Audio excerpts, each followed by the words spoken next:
Bonjour à chacun d'entre vous et bienvenue sur Séphiroth et compagnie. Nous nous retrouvons pour les énergies par signe. J'avais envie en cette fin d'année de faire un tirage de l'arbre des Séphiroth pour chacun et donc de vous donner l'occasion en fait de trouver une source d'inspiration, de faire aussi peut-être un petit bilan de cette année qui est passée, où vous en êtes par rapport aux énergies qui sont proposées ici. Et j'accueille donc avec plaisir les Vierges. Un signe qui a besoin d'être dans l'organisation des choses, qui a besoin d'analyser beaucoup, un signe qui aime à prendre du recul et peut-être aussi à être en maîtrise du mental. Et alors là, on va voir que le mental, il est waouh, il est bien mis à mal entre guillemets, voilà, ou mis à bien, je sais pas. C'est-à-dire peut-être une grande révision de vos conceptions, de tout un tas de choses. C'est un signe que j'affectionne tout particulièrement parce que c'est un signe qui est aussi dans la recherche des choses, dans la recherche du sens à donner. Et donc, voilà, mais à chaque fois, quand il y a un point positif, il y a aussi son pendant, on va dire. Alors, je commence par le Kof. Et le Kof, c'est une lettre justement de grand discernement pour aller vers un élargissement de conscience qui est manifestement le cas dans votre tirage développé. C'est aussi finalement le fait de trouver sa voix, son mode d'expression et sa voix dans le sens de trouver sa place. Donc c'est vaste. C'est un signe qui va une lettre pardon, qui va réclamer de s'engager vraiment totalement dans quelque chose. Et donc, justement, j'ai l'impression pour vous que vous êtes passé par des déstabilisations au niveau du mental, révision de beaucoup de vos croyances pour pouvoir accéder à une vie qui est peut-être cette fois-ci plus spontanée, plus intuitive, et on va développer là-dessus. Alors, je commence par le Keter, qui sont les forces qui viennent nous chercher et qui viennent, je dirais, qui sont au-dessus de notre compréhension. J'ai donc la carte de la force, la carte de la cueilleuse. On voit bien qu'on vous a demandé, parce que dans le tarot de Marseille, c'est 1°11, d'élever votre conscience. Et donc, on va voir comment ça se passe pour en arriver là. La force, c'est une carte magnifique qui imprime des nouveaux commencements, mais à partir d'une liberté intérieure beaucoup plus importante. Donc en fait, on a besoin de prendre conscience de certaines choses pour arriver à cette liberté-là et pour finalement pouvoir avoir une réelle influence, un réel rayonnement. C'est ça ce vers quoi on veut vous amener, en sachant qu'on veut que vous arriviez à avoir les fruits de tout ça dans la matière avec la cueilleuse. Et on vous dit, c'est maintenant. Donc si jamais vous vous posiez la question, est-ce que je suis vraiment prêt ou prête? Eh bien oui, c'est là, maintenant. Il n'y a pas de peut-être un jour ou non. Avec la carte de la force, en fait, ce que ça nécessite, c'est aussi une grande réconciliation avec ce qu'on considère comme nos faiblesses intérieures. Et on va spécifier un peu les choses avec les midotes, vous allez le voir, parce que justement, c'est cette réunification intérieure où on n'a plus peur de nos zones d'ombre, de tout ça, qui fait qu'à un moment donné, ce qu'on considère comme des faiblesses vont pouvoir au contraire tourner à notre avantage. Alors, derrière, j'ai au niveau de la Horma, donc tout ce qui va être révélation de la vie, eh bien j'ai la carte de l'amoureux avec le faiseur de pluie. Autrement dit, on vous demande de vous connecter très en conscience parce que le faiseur de pluie, c'est celui qui appelle et qui demande justement les révélations. Jusqu'où est-ce que vous êtes en conscience? Jusqu'où est-ce que vous demandez à la vie de vous guider? Et jusqu'où vous êtes après à l'écoute des messages. En tout cas, c'est ce qu'on vous demande de faire pour arriver finalement à la carte de l'amoureux qui est une carte de reverticalisation pour pouvoir vraiment faire ses choix très en conscience, mais à partir de cette intuition, à partir de ce qui vous dépasse, c'est-à-dire dans une zone où au niveau du mental, on ne maîtrise plus, et on va y arriver juste derrière. Et j'ai envie de vous dire avec cette carte de l'amoureux aussi, le fait de devoir dépasser les doutes. Alors des fois ça pose la question, et quand on en discute avec certaines personnes, elles pensent avoir confiance en fait dans la vie, avoir une certaine dose de foi, et elles se rendent compte que oui, elles ont beau croire au monde invisible, ben finalement c'est loin d'être évident parce qu'elles tiennent encore beaucoup de choses entre leurs mains. et que c'est bien dans la théorie, mais dans la pratique, elles ne s'en servent pas vraiment. Et bien là, j'ai l'impression qu'en fait, c'est ce qu'on vous demande de faire, c'est exactement ce qu'on vous demande d'opérer, et de le faire très en conscience, c'est-à-dire en fait demander, parce que le faiseur de pluie, il y a un rôle très actif à jouer là-dedans, et jusqu'où est-ce que vous êtes capable, justement, dans cette conscience que vous n'êtes pas seul, d'instaurer ce partenariat avec la vie et de demander d'écouter les réponses. Voilà. Pour arriver, donc, ce degré 6, là, c'est un degré qui, justement, a conscience que on fonctionne normalement avec le monde invisible et que ce monde invisible, il vient nous donner des informations, il vient nous aider, il met des choses sur notre cœur, voilà, et ça nous amène à des évidences qui nous permettent d'avancer beaucoup plus facilement. Alors, au niveau du mental, et c'est là que c'est très intéressant dans votre tirage, parce que justement, pour quelqu'un qui analyse beaucoup, j'ai la maison Dieu avec la sauvageonne. Donc le message, il est relativement clair, si vous voulez. Peut-être vous a-t-on remis en question sur pas mal de choses, et peut-être vous êtes rendu compte que vous fonctionniez avec des croyances qui étaient des croyances pas très justes. Parce que la maison Dieu, justement, elle vient pour boucler un cycle complètement et pour faire émerger des choses qui étaient enfermées. Donc on vous a peut-être montré que certaines de vos croyances n'étaient pas du tout justes. Et on vous dit, avec la sauvageonne, mais laissez-vous justement inspirer par quelque chose qui semble peut-être moins rationnel, moins rassurant, entre guillemets, mais qui, au bout du compte, va vous amener véritablement à bon port, là où on vous attend, en fait, véritablement. Alors, jusqu'où est-ce qu'on a envie, justement, où on a la capacité? Tout dépend de notre manière de nous rassurer à l'intérieur, jusqu'où est-ce que, justement, on a confiance dans la vie. C'est pour ça que je vous posais la question tout à l'heure au niveau de la Chorma.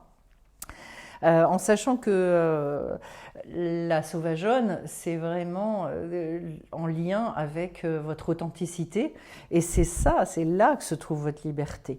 Donc c'est une invitation à savoir briller, à savoir rayonner véritablement, comme la force d'ailleurs, hein, qui implique ce rayonnement extrêmement fort. Et donc, il y a des fois, on est obligé de passer par certains déséquilibres. Alors là, on est au niveau du mental, c'est-à-dire, waouh, j'enlève certaines béquilles, certaines de mes croyances intérieures, et je remets en cause des choses qui manifestement sont suffisamment profondes pour retrouver une fertilité, une manière de réfléchir qui est complètement différente. C'est comme ça qu'on évolue, c'est comme ça qu'on bouge. Au niveau du Da'at, c'est-à-dire cette fois-ci de l'expérimentation dans votre vie, le but de tout ça, et comment ça s'est passé? Il y a l'impératrice avec la récupération d'âme. Alors, l'impératrice, c'est une reprise de verticalité, d'alignement en fait. C'est la nécessité de s'aligner pour retrouver son autorité, construire sa sphère, être capable d'exprimer ce que je veux, ce que je ne veux pas. Faut être très au clair en fait. L'impératrice, c'est elle qui justement mène à bien tous les projets. Et donc, qui va les définir, pas qui va les mener à bien, mais qui va les définir. Et donc, je vous parlais justement d'être suffisamment rassuré intérieurement pour pouvoir opérer tout ce dont on a parlé. C'est son rôle. Et c'est un moment où finalement on formalise beaucoup les choses. Voilà, peut-être que dans votre vie, il y a eu l'occasion de redéfinir un certain nombre de choses. Avec la récupération d'âme, c'est très fort. C'est la récupération de certaines parties de nous-mêmes qui étaient finalement enfermées. Et donc peut-être découverte de nouvelles parties de vous-même, des choses tout à fait inconnues. Retour aussi peut-être vers un nouvel enthousiasme, une certaine innocence, spontanéité, etc. Parce que vous avez beau être vierge, vous n'êtes pas que dans cette analyse permanente. C'est un trait de personnalité de la Vierge, mais ça n'est pas tout. Et donc, comme s'il y avait eu aussi finalement possibilité de retrouver une fertilité au travers de la découverte de certaines parties de vous-même que vous aviez laissées de côté ou ou pour lesquels vous étiez tout simplement dans l'ignorance. Voilà. Je continue maintenant, donc c'est très fort, hein, avec les midotes, et j'atteins donc le chesed. Les midotes, c'est toutes les énergies qui nous aident à nous comporter dans la vie. Et donc, la bonté, j'ai le hiérophant et l'épée. Alors là, c'est une bonté en conscience, une bonté mais qui va se faire avec cette partie-là d'autorité, à l'image de l'impératrice. C'est-à-dire en fait certainement une posture qui nécessite d'évoluer, pas une bonté, je dirais, à volo, enfin, où on est bon, pour être gentil et je sais pas quoi. Non, non. Quel est le but de tout ça? Comment est-ce que j'arrive à construire les choses? C'est une bonté qui est guidée avec le pape, une bonté qui amène des bénédictions aussi, c'est-à-dire en fait, je pense que la plus grande des bontés que l'on puisse faire, c'est déjà vis-à-vis de soi-même pour savoir ce qui est juste pour l'autre. Voilà. Donc là, il est vraiment question d'être guidé dans sa bonté. Donc dans tous les actes de générosité que vous êtes amené à poser, c'est finalement en quoi c'est en lien avec quelque chose qui est juste pour moi, pour arriver vraiment à faire les choses très très en conscience. Et j'allais dire aussi, c'est beaucoup la recherche de la voie du juste milieu avec le pape, justement, entre la bonté et la rigueur. Voilà, sachez ça, mais que très probablement il y a besoin d'une reprise d'autorité, notamment pour ne pas être dans une forme j'allais dire de niaiserie, c'est un peu fort, mais voilà, ou de naïveté par rapport à ça. En tout cas, ne pas chercher à se conformer à ce qu'on pense que c'est d'être dans la bonté. Ensuite, au niveau de la rigueur, donc du cadre, j'ai le maître du temps avec l'étoile. Alors là, c'est la conscience que les choses arrivent à point nommé. Le maître du temps, c'est pas nous. Voilà, s'il y a certaines choses qui nous échappent, dont cette chose-là, mais on est en train de vous rassurer sur le fait que ne vous en faites pas. Ça n'est pas à vous d'obtenir les résultats, et c'est ce qu'on est en train de vous dire. Vous, votre rôle, c'est de voir les choses extrêmement positivement avec la carte de l'étoile, d'avoir un esprit vraiment fort là-dedans. D'être aussi capable de regarder beaucoup toutes les synchronicités dans votre vie, justement tous les clins d'œil de la vie. C'est la carte de la vérité. C'est la carte aussi où on est capable de se montrer véritablement comme on est. Voilà, c'est la limite des choses, donc c'est le cadre. Voilà, c'est là-dedans que les choses vont pouvoir se développer et de compter sur la générosité de la vie, parce qu'en fait l'étoile, c'est aussi vraiment l'étoile qui vous guide dans votre vie, c'est votre bonne étoile, on va dire, et c'est aussi la carte de la purification des émotions, je le précise. Donc voilà. Souvenez-vous avec le maître du temps que vous pouvez compter en fait sur la vie, et que très très souvent, je le précise, on pense que c'est nous qui attendons la vie. En fait, c'est la vie qui nous attend. C'est-à-dire ce qu'on vous dit là aussi, c'est tant que vous n'êtes pas prêt, ça ne peut pas se déclencher. Le jour où on est prêt, les choses s'ouvrent et se déclenchent. Je vais maintenant au niveau de Tiferet, qui est le centre du tirage, et je me retrouve avec l'ermite et le chaman mystique. L'ermite invite, en fait, justement, une fois qu'on a tiré les leçons du passé, qu'on en a tiré toute une sagesse, en fait, donc finalement, qu'il n'y a plus cette souffrance liée à d'éventuelles blessures ou quoi, eh bien, à reprendre le bâton de pèlerin, puisque c'est une fin de cycle. Donc peut-être aussi, pour retrouver cet équilibre et votre vérité intérieure, c'est de clôturer certains dossiers, de réussir à vous réconcilier définitivement avec certaines choses. L'ermite, c'est quand même un degré de grande sagesse, logiquement, intérieure. Et donc, on parle d'érudition, on parle de quête spirituelle aussi, et peut-être est-il temps, de tout ce que je perçois dans votre tirage, de mettre plus de spiritualité dans votre vie, de vivre plus en lien avec vos valeurs profondes. C'est, je dirais, le symbole de la fin de quelque chose, et pour aller vers une autre forme, puisque le chaman mystique, justement, nous invite à ça. C'est celui qui va redéfinir et donc imprimer de changer nos comportements, changer la forme, essayer comment est-ce que je peux vous dire ça? De vivre en fait à partir d'un autre, à partir d'un autre regard, beaucoup plus détaché. Voilà, ce détachement, c'est une notion qui est mal comprise souvent. Le détachement, c'est pas de ne plus ressentir d'émotions, loin de là. Mais en revanche, c'est d'apprendre à les traiter au fur et à mesure pour que justement ce ne soit plus elle, dans le côté submergent, qui nous guide.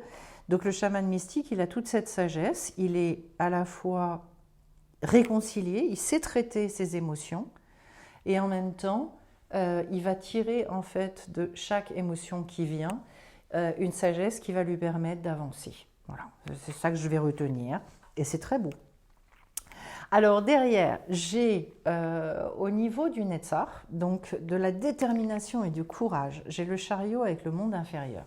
C'est très fort parce que peut-être que ce qui vous retient et ce qui est compliqué, c'est justement tout ce qui ne vous plaît pas chez vous, dans cette recherche parfois de perfection qui est extrêmement, qui manque d'une grande justesse, puisqu'en fait le monde inférieur, tout ce qui nous semble nous encombrer et nous empêcher d'avancer, c'est là précisément pour nous mettre en mouvement, parce que c'est ce qui génère nos insatisfactions, et donc c'est là qu'il y a des trésors, des cadeaux à aller chercher en fait.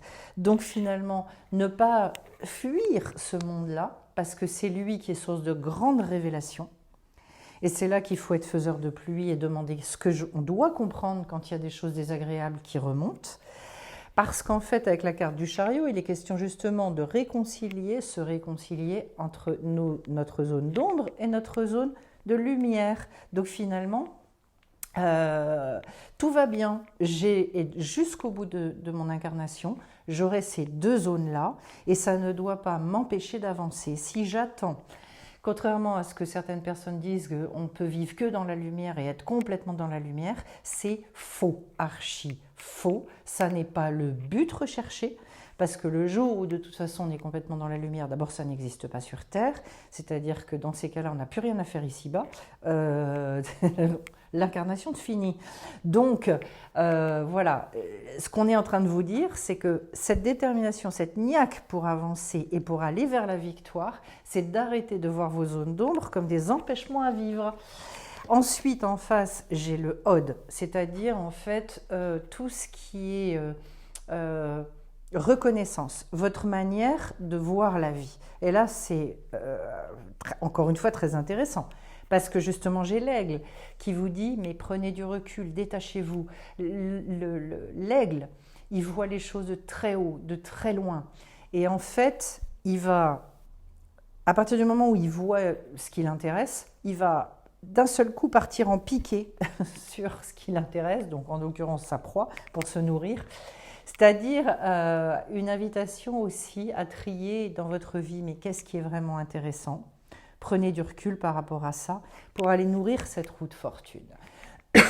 En sachant que la route fortune, ça implique une élévation de conscience dans la mesure où, je dirais, ce sont c'est le changement, le renouveau dans notre vie avec une manière de comprendre le fonctionnement de la vie, d'avoir une plus grande connaissance de soi, mieux comprendre aussi quelle est notre part et quelle est la part de la vie. Ça, c'est un grand secret. Et quand on perce petit à petit ce secret, en sachant qu'on ne le percera jamais complètement, mais en fait, on s'allège beaucoup parce qu'en fait, on se replace à notre juste place. On s'allège du fait de vouloir rechercher le résultat, en sachant que les résultats ne sont pas entre nos mains. Donc en fait, c'est justement le fait de pouvoir vivre beaucoup plus dans la confiance, c'est ce qu'on est en train de vous dire, et donc de voir les choses avec beaucoup plus de hauteur, de compter sur le partenariat avec la vie, c'est ça qui va faire que vous allez pouvoir être en gratitude, beaucoup plus en joie, et accepter et aimer la vie dans tout ce qu'elle recèle. Ensuite, au niveau du Yesod, donc cette fois-ci, le fondement, les fondations de tout ça, j'ai le magicien et le bâton. Le magicien étant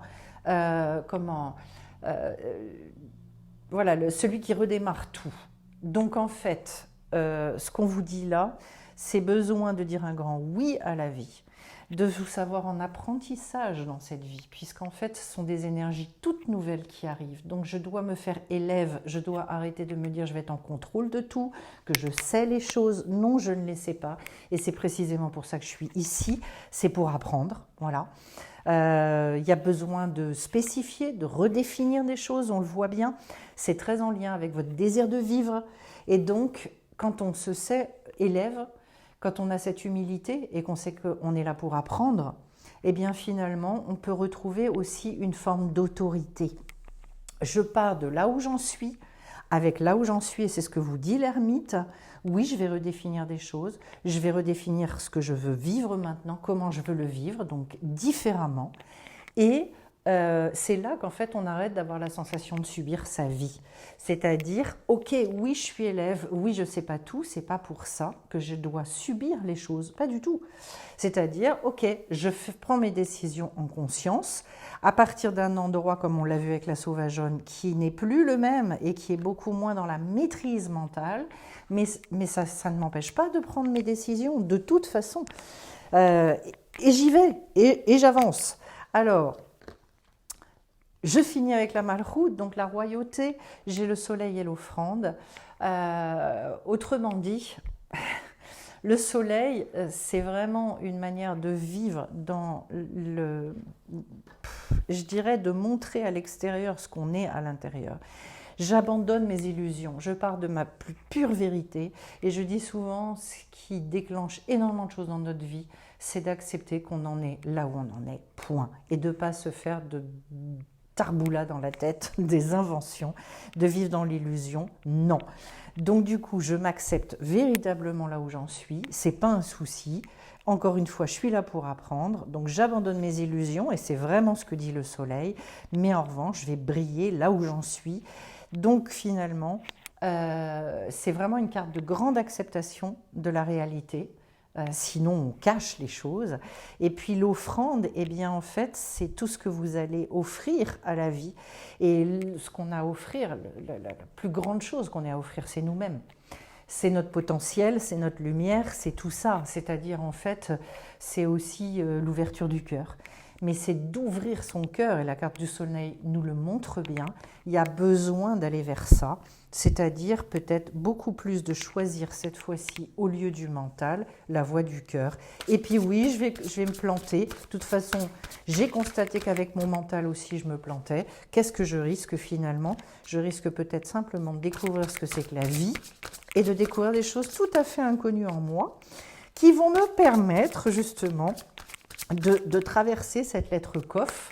Et quand je vous disais que c'est une lettre qui nécessite aussi de s'engager dans la vie, de trouver sa voie, et bien la voie, ça passe aussi beaucoup par justement le cœur, parce que c'est lui qui peut nous révéler certaines choses.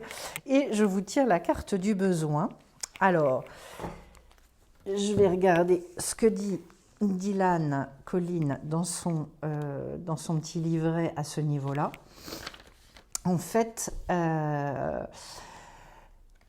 se consacrer à vos besoins, à vos envies, voilà. Tant de remarquer que les besoins dans cet enseignement sont liés à des émotions générales, comme finalement nous avons besoin d'air. Les envies, quant à elles, sont rattachées à autrui, nous, vous. Il n'est pas question donc d'avoir besoin, soit d'être dépendant des choses qui ne dépendent pas de nous. Et vous voyez, on retrouve cette idée-là de attention à ce qui vous incombe et notamment le résultat n'est pas entre vos mains.